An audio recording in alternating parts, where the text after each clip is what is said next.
반갑습니다. 여러분 가까이 계신 분들 함께 인사합시다. 잘 오셨습니다. 반갑습니다.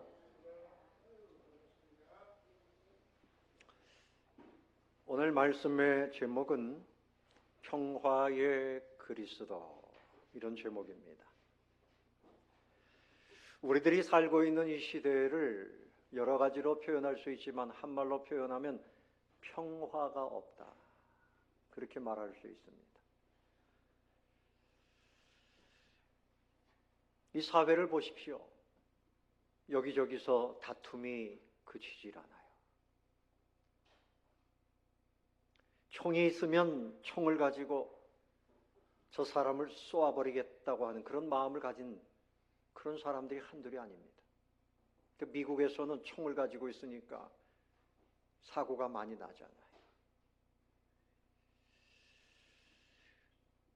예수님께서 이 시대를 이렇게 말씀하셨어요. 마가복음 13장 6절 이하에 보면 많은 사람이 내 이름으로 와서 이르되 내가 그라 하여 많은 사람을 미혹하리라. 그래서 난리와 난리의 소문을 들을 때 두려워하지 말라. 이런 일이 있어야 하되 아직 끝은 아니니 민족이 민족을, 나라가 나라를 대적하여 일어난다. 곳곳에 지진이 있으며 기근이 있으리니 이는 재난의 시작이니라. 형제가 형제를, 아버지가 자식을 죽는데 내주며 자식들이 부모를 대적하여 죽게 하리라. 그런데 여러분, 이 평화가 언제 깨졌는가 하면요, 에덴 동산이 처음 시작될 때는 너무나 평화로웠습니다. 사람과 사람이 평화롭고 또 하나님과 사람이 평화롭고 동식물이 함께 평화롭고 너무나 좋았습니다. 이제 훗날 이제 완성되는 천국에서 우리가 그 평화를 누리게 될 줄로 믿습니다. 그런데 언제 평화가 깨졌습니까? 사탄이 하와에게 와서 미혹할 때 달콤한 말로 선악을 알게 하는 이 나무의 실과를 먹어도 절대 죽지 않는다, 오히려 눈이 밝아지고 하나님처럼 지혜롭게 될까 봐 하나님이 먹지 말라고 하는 거야. 먹어라, 눈이 밝아질 것이고 절대 죽지 않는다. 누가 미혹한 겁니까? 마귀가 미혹했어요. 그러니까 이 하와가 마음에 탐심이 들어가서 이거 보니까 먹음직도 하고 보암직도 하고, 야 정말 이거 안 먹으면 내가 죽겠다, 먹고 싶어서 미치겠다 막 이래가지고 그 말을 듣다가 결국은 선악과를 따먹었어요. 그리고 남편에게도 줬어요. 평화가 왜 깨지는가 하면요, 사단의 미혹이 있어요. 자꾸 싸우게 만들고 탐욕을 가지면 내가 높아지고 싶고 내 뜻대로 하고 싶고, 장사하는 사람들은 하나라도 더 팔고 싶고, 이런 마음을 가지다가 평화가 깨지는 거예요. 정치하는 사람들은 더 권력을 가지고 싶고 내 사람 만들고 싶고 내 마음대로 나라를 좌지우지하고 싶고, 교만에 빠지게 되니까 끊임없이 다투는 거예요. 우리 대한민국은 지금 북한에 있는 우리 동포들 저렇게 억압 속에 있고요, 믿음의 형제들이 20만 명이 넘는 사람들이 수용소에서 죽어가고 있어요. 대한민국의 모든 국민들이 연합하고 정치인들이 연합해가지고 저 북한에 있는 동포들을 구출하는 일을 해야 되는데 이 안에서 지금 이전 투구 저렇게 싸우고 있어요. 정말 가슴 아픈 일입니다. 여러분, 거기에 힘을 보태지 마시기 바랍니다. 나는 누구 편이고 너는 누구 편이고 편을 가르면 안 돼요. 예? 교인들 중에서도 목사님은 어느 편일까? 그거 알려고 하지 마세요. 우리는 주님 편이어야 됩니다. 아멘. 주님 편이어야 돼요. 여러분들이 거기서 벗어나지 못하면 그것 때문에 이 나라의 평화가 깨지는 거예요. 인류 사회에는 화평이 없어요. 인간 세상에 화평이 없습니다. 모두가 다 불화합니다. 싸워요. 가족과 가족이 막 싸워요. 여러분의 가정은 평화롭습니까? 속으로만 대답해요. 여러분의 부부간에 괜찮아요? 형제들하고 괜찮아요? 상처가 있고 미움이 있고 다툼이 있고, 이건 다 사단의 역사입니다. 지옥의 역사입니다. 빨리 벗어나야 돼요. 그 사람 때문이에요, 목사님. 나 때문이 아니고.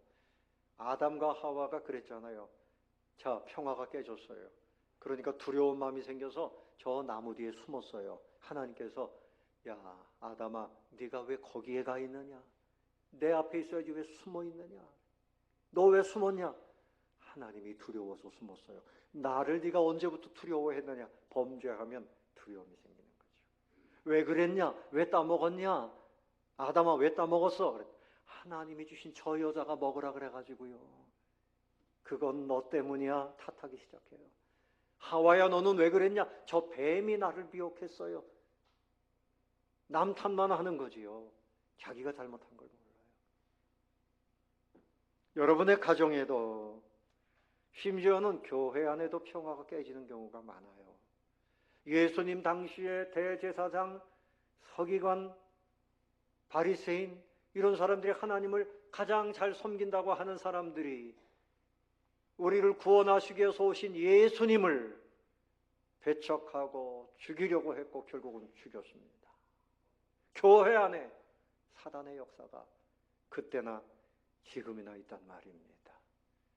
여러분, 인간 세상에는요, 서로 죽이고 싸우고 다투는 것밖에는 없어요. 돈이 있으면 돈 가지고 싸워요. 없으면 없다고 싸워요. 권력이 있어도 싸우고 없어도 싸우고, 배워도 싸우고 못 배워도 싸우고, 싸워서 이기는 것이 내 실력이라고 생각합니다. 아닙니다. 진정한 실력은 평화를 누리는 겁니다. 아멘. 복 중에 복이 뭡니까? 그러면 건강한 게 무엇보다 복이죠. 건강해가지고 싸웁니다. 네? 그런데 여러분, 진정한 복은 뭡니까? 평화를 누리는 데 있습니다. 주님과 함께. 근데 여러분, 모든 나라의 역사를 보면 유대인, 사마리아인 싸웠어요. 서로 미워했습니다. 바벨론, 아수르, 애굽 나라마다 싸웠어요. 지금도 도처에서 전쟁이 끝이 없습니다. 불화가 떠나지 않아요. 인간 세상에는 이렇게 불화가 계속 남아 있습니다. 그런데 이 해답은 하나님께 있어요. 그리스도의 십자가, 그리스도의 뭐라고요? 십자가는 화목과 화평의 다리입니다. 한번 따라 봅시다. 주님의 십자가는 화평의 다리입니다. 자, 그림을 보여주세요. 방송실 십자가, 저 그림은 이미 지나갔어야 돼요. 예, 바로 이겁니다. 사람들이 모여있는 곳에는 평화가 없어요. 절망적인 상황입니다. 가지고 있어도 배웠어도 뭐 어떤 상황에 있든지 사람들은 그 한계를 벗어날 수가 없어요. 행복한 곳으로 가려고 하면 하나님께로 가야 돼요. 하나님 앞으로 가야 되는데 그 방법은 다른 방법이 없어요. 예수님의 십자가가 유일한 다리가 되는 것입니다. 주님의 십자가는 명사로 영어로 크로스라고 하는데 동사로는 건너가다, 크로스라는 뜻이 건너가다, 그런 뜻이 있어요. 그러니까 여러분, 13절 말씀 써있죠. 이제는 전에 멀리 있던 너희가 뭐라 그랬죠? 그리스도 예수 안에서 그리스도의 무엇으로? 피로 가까워졌느니라. 자, 부부간에 가까운 사람이 있고 먼 사람이 있어요. 형제간에도 친구간에도 가까운 사람이 있고 먼 사람이 있어요.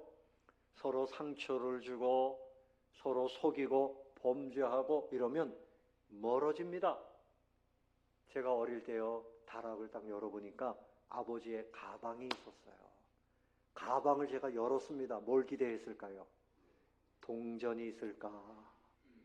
열어보니까 10원짜리 동전이 수두룩한 거예요. 그래서 야, 이건 아버지가 나 쓰라고 주셨나 보다. 그리고 주머니에 집어넣습니다. 그런데 아버지가 저기서 오시는데 제가 도망가게 되는 거예요. 아버지가 집에 들어오시면 다른 방으로 도망가게 돼요. 왜 그래요? 범죄하니까 멀어지는 거예요. 자꾸만 멀어집니다. 범죄한 인간, 하나님으로부터 멀어졌습니다. 도무지 하나님의 생명의 나라, 은혜의 나라에 가까이 갈 수 없어요. 그런데 예수님이 십자가에서 우리의 죄값을 다 짊어지시고 이제는 하나님께 가까이 갈 수 있는 길이 되어 주신 겁니다. 7월 7석이 되면 까치들이 오작교를 놓는다는 그런 이야기가 있잖아요. 그래서 견우와 누가 만나요? 직녀가 만나요. 그런데 여러분, 그건 하나의 이야기입니다. 예수님의 십자가가 왜 놓여졌는가 하면 우리가 하나님을 만날 수 있는 유일한 길이 된 줄로 믿으시기를 바랍니다. 그래서 히브리서 기자는 그 길은 우리를 위하여 휘장 가운데로 열어놓으신 새롭고 산 길이요 그랬어요. 예수님이 십자가에서 죽으실 때 지성소, 하나님을 만나는 지성소의 휘장이 위에서부터 아래로 쭉 갈라진 것을 말씀하는 겁니다. 이 휘장 찢어진 것은 바로 우리 예수님의 찢겨진 육체라. 그래서 예수님으로 인해서 우리가 하나님과 만날 수 있는 새 길을 찾게 되었다고 말씀을 하는 것입니다. 전에 멀리 있던 너희가 그리스도 예수 안에서 그리스도의 피로 어떻게 됐다고요? 가까워졌느니라. 그래서 여러분, 하나님과 가까워지는 것이 진정한 평화인 줄로 믿습니다. 그리고 여러분, 하나님과만 가까워지면 안 되죠. 우리 사람끼리도 가까워져야 되죠. 자, 옆에 계신 분과 인사합시다. 우리는 평화를 누립니다. 시작. 우리는 평화를 누립니다. 자, 이쪽 자리에 있는 분들과 이쪽 자리에 있는 분들도 이게 강의되면 안 돼요. 네? 우리는 서로 평화를 누리고 그것을 만들어 가야 되는 것입니다. 원수되었던 사람들끼리도 둘이 하나가 되게 하셨다. 둘이 하나가 되게 하셨다. 14절 보십시오. 그는 뭐라고요? 우리의 화평이신지라. 예수님을 말씀하는 거지요. 둘로 하나를 만드사 원수된 것 곧 중간에 막힌 담을 자기 육체로 허셨다 그랬어요. 여러분, 사람 사이의 평화가 어떻게 올까? 정치하는 사람들끼리만 싸우는 거 아니에요. 가정에도 불화파 전쟁이 있어요. 친구 간에도 이 담이 있어요. 그렇지 않아요? 근데 이것이 허물어지는 방법은 여기 말씀해 보니까 예수님 중간에 막힌 담을 자기 육체로 허셨다는 말이에요. 예수님이 죽으심으로 인해서 평화를 주셨다. 평화는 예수님의 핏값입니다. 그러므로 예수님의 핏값을 믿는 사람이 돼야지 형제간에 용서하고 하나님께 순종하고, 아멘, 순종하지 않았기 때문에 평화가 깨지고 에덴 동산이 무너지고 지옥이 찾아온 거예요. 우리가 그 평화를 누리려면 예수님의 죽으심을 생각해야 되고, 우리도 다른 사람과 평화를 만들려고 그러면 내가 죽어야만 평화를 만드는 거예요. 따라해 봅시다. 내가 죽어야 평화를 만듭니다. 내가 살아가지고 아담처럼 하와 탓하고 하와는 뱀 탓하고 너 때문이야 이러다가 그 아들 가인이 부모를 닮아가지고 동생을 희게 하다가 죽였어요. 그때부터 살인이 시작됐어요. 근데 평화는 죽느냐 사느냐의 문제고, 평화를 누리려고 그러면 예수님의 십자가 보혈을 믿고 우리도 내 안에 내 성격, 따라봅시다. 내 성격, 내 교만, 내 생각 죽여야 삽니다. 죽여야 삽니다. 그것이 죽으면 여러분의 가정이 에덴 동산이 됩니다. 그것이 죽어야 교회가 되는 겁니다. 예수님의 십자가를 생각해야 돼요. 그래서 우리 예수님이 십자가를 지심으로 인해서 하나님과 우리 사이를 평안케 하셨어요. 여러분, 초대교회도요, 보십시오. 자, 12절을 보세요. 12절. 그때의 너희는, 예수 믿지 않았던 에베소 교회 사람들은 그리스도 안에 있었습니까? 밖에 있었고, 이스라엘 나라 밖에 사람이라. 약속의 언약들에 대하여는 외인이요 세상에서 소망이 없고 하나님도 없는 자이더니. 그러니까 여러분, 우리도 이스라엘 사람이 아니잖아요. 대한민국 사람이니까 옛날엔 다 이방인이죠. 교회는요, 우리 교회도 경상도 사람이 있어요, 전라도 사람이 있어요, 충청도 사람이 있어요, 경기도 사람이 있어요, 또 빼놓으면 서운할라 강원도 사람도 있어요, 이북 사람도 있어요. 다 모였어요. 성씨도 달라요. 배운 것도 달라요. 부자도 있고 가난한 사람도 있고 연세가 많은 분도 있고 젊은 사람도 있고, 그렇지만 우리는 다 평화를 누리고 있는 것 아닙니까? 아멘. 잘난 사람이 잘난 체하면 평화가 깨져요. 있는 사람이 있는 체하면 평화가 깨져요. 예? 교만한 사람이 교만을 드러내면 평화가 깨져요. 근데 우리가 이렇게 화평을 누릴 수 있는 것은 한 가지입니다. 예수님의 십자가 보혈 때문인 줄로 믿으시기 바랍니다. 그러니까 이제부터는 나는 경상도야, 나는 전라도야, 나는 경기도야, 그거 여러분 다 소용없는 겁니다. 나는 뭐 어떤 사람, 나는 민주당이야, 나는 국민의힘이야, 나는 이런 정치적인 색깔도 다 죽어야 됩니다. 오직 예수님의 보혈이 그 십자가가 우리를 평안하게 하고 천국으로 인도하는 줄로 믿으시기 바랍니다. 그러니까 초대교회 때는요, 데모하는 혁명꾼들이 있었어요. 혁명꾼들. 예? 이런 사람들이 예수님의 제자가 있어요. 그런 사람들이 성령의 은혜로 녹아지고 이제는 복음으로 순종하며 그렇게 교회를 세웠습니다. 또 심지어는 제사장들이 있었어요. 예수님을 십자가에 못 박은 그런 사람들. 사도 바울 같은 사람은 예수님 핍박했고요.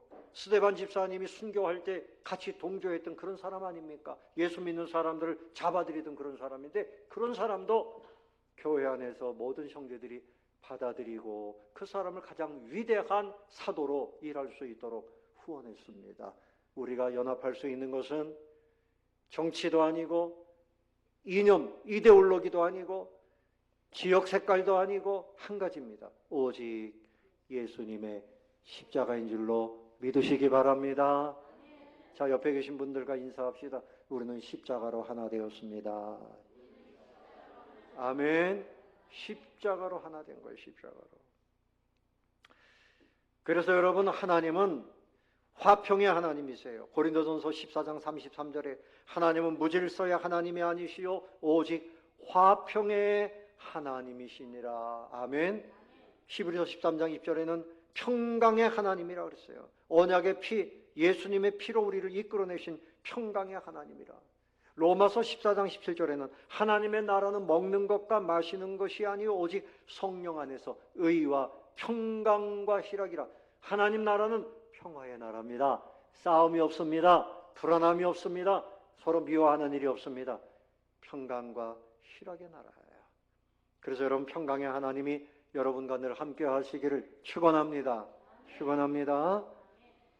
자, 그래서 우리 예수님께서 세 번째로 생각할 것은 예수님께서 우리를 평강의 자리로 부르시는 거예요. 예수님은 십자가에서 저주받으시고 우리를 평강의 자리로 부르셨다는 거예요. 여러분, 이 나무 십자가는 저주의 십자가입니다. 신명기 21장 23절에 보면 나무에 달린 자는 하나님께 저주를 받았음이니라. 저 십자가는 저주예요, 저주. 저 십자가 나무는요, 저렇게 이제 피가 엉겨 있잖아요. 그 다음에 사형수를 저 나무를 가지고 그대로 써요. 그러니까 아주 정말 가장 처참한 사형의 틀이었거든요. 자, 그런데 시편 22편 6절에 보면 예수님에 대한 예언이 있어요. 나는 벌레요, 사람이 아니라 사람의 회방거리요, 백성의 조롱거리다. 저렇게 여러분, 예수님이 허리 밑에 뭘 가렸지요? 실제로는 아무것도 입지 아니하고 전체 다 벗은 몸으로 저렇게 달렸다고 하는 것입니다.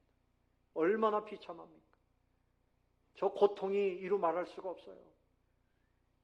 이 손목에다가 못을 박아요. 그러면 이 온몸의 그 체중이 저게 어떻게 매달려 있겠습니까?